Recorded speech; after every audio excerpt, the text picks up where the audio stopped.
nós iniciamos o primeiro bloco do Mais Saúde, o programa de saúde da Terceira Via, agradecendo muito a presença do Dr. Ronaldo Cavalieri, de haver aceito o nosso convite e estar aqui conosco para satisfazer uma curiosidade, não só entre os profissionais de saúde, mas uma curiosidade na população de uma forma geral, Ronaldo, com relação à radioterapia.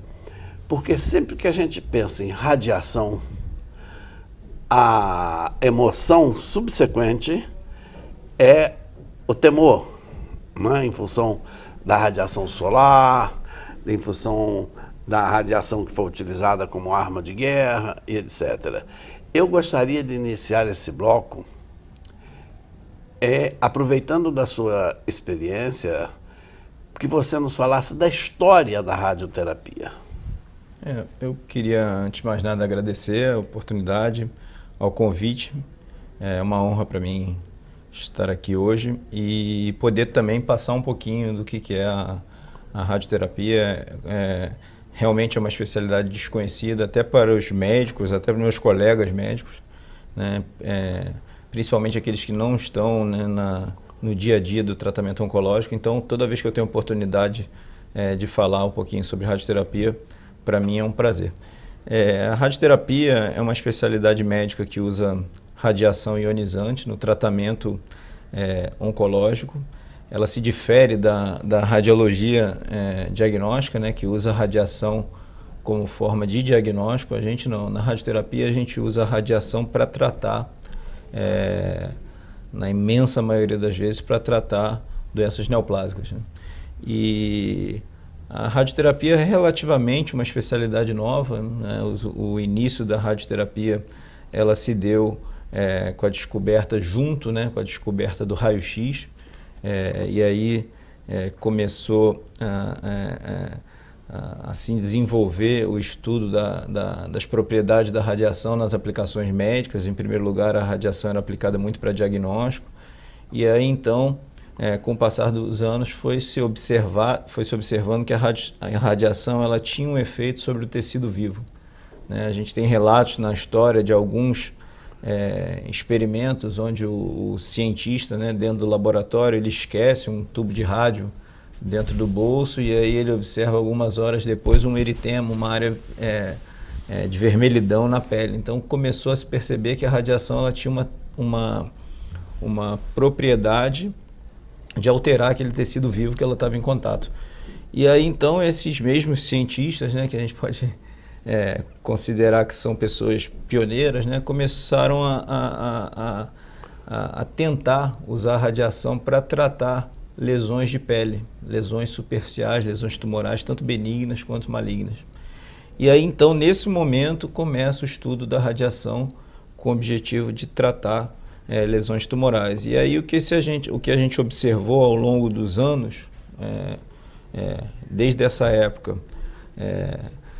em 1900, né, 1900 e pouquinho, desde essa época até hoje, o que a gente observou nesse período é a evolução no campo da radioterapia de se tentar tratar tumores mais localizados na profundidade, ou seja, a gente saiu do início onde a radiação era utilizada exclusivamente para lesões de pele. Então a gente começou nesse período a observar que a gente sai desse tratamento de lesões somente de pele para lesões localizadas na profundidade, como tumores de pulmão, né, tumores de próstata, que estão localizados no meio da pelve, né, ou no meio do tórax, e a gente começou a perseguir, né,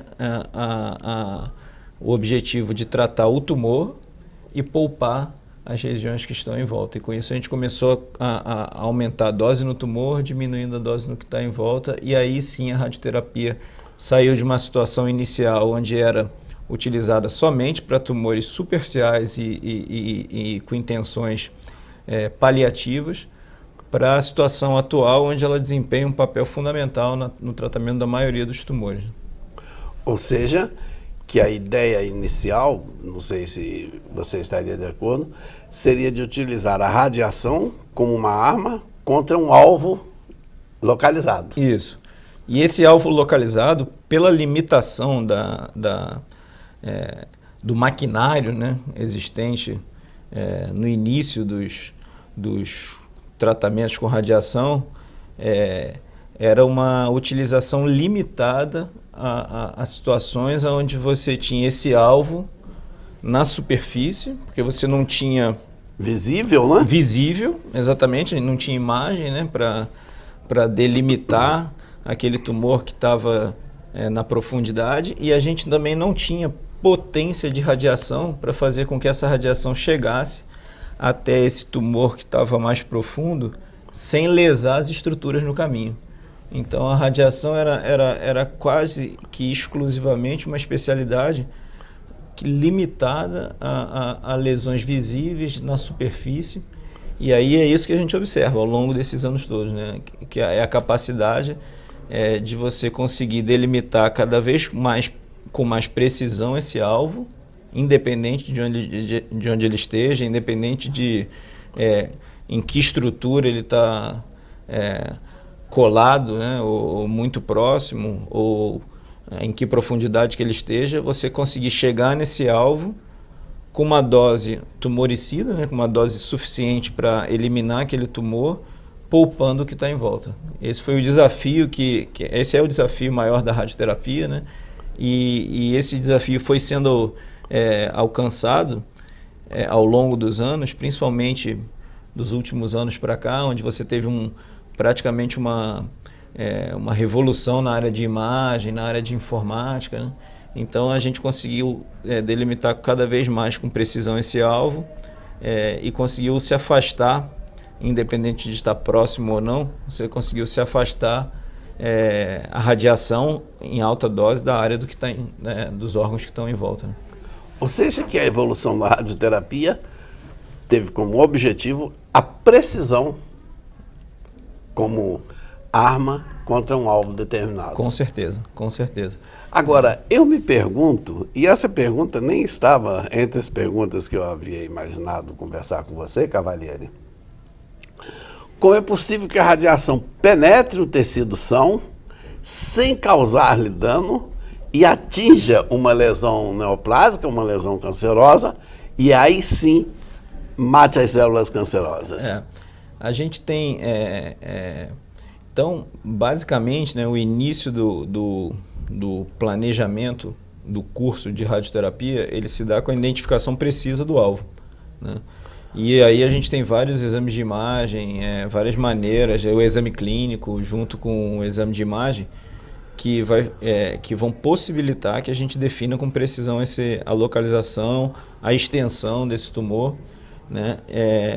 E aí também o julgamento clínico ele vai ser importante na decisão em qual estrutura você quer tratar além do tumor, porque a radioterapia é um tratamento loco-regional, né? Você trata a lesão tumoral e uma certa região em volta, claro, né? Que seriam as cadeias de drenagem, enfim. Então você tem todo esse julgamento clínico que vai ser feito na decisão da determinação do alvo. E aí depois que você determinou esse alvo, aí vem respondendo a pergunta, né? Como é que eu vou fazer com que a radiação seja entregue ali, tentando poupar ao máximo as estruturas vizinhas. Não tem nenhuma técnica de radiação perfeita que eu consiga dar a dose que eu quero ali e zero no que está em volta. Isso não existe. Mas eu tenho maneiras e aí com os aparelhos mais novos e mais modernos, a gente tem maneiras de fazer com que eu tenha várias entradas de radiação que vão me possibilitar com que a resultante final naquele alvo ali seja alta, só que as entradas são baixas. Então eu tenho um encontro que vai gerar um somatório de dose que vai dar a minha dose desejada naquele alvo. Ou seja, você não usa um tiro, isso, você usa vários tiros que são vão vários tiros de diferentes naquele alvo. De diferentes. Muito interessante. Terminamos aqui o nosso primeiro bloco e retornamos em seguida com mais saúde, o programa de saúde da Terceira Via.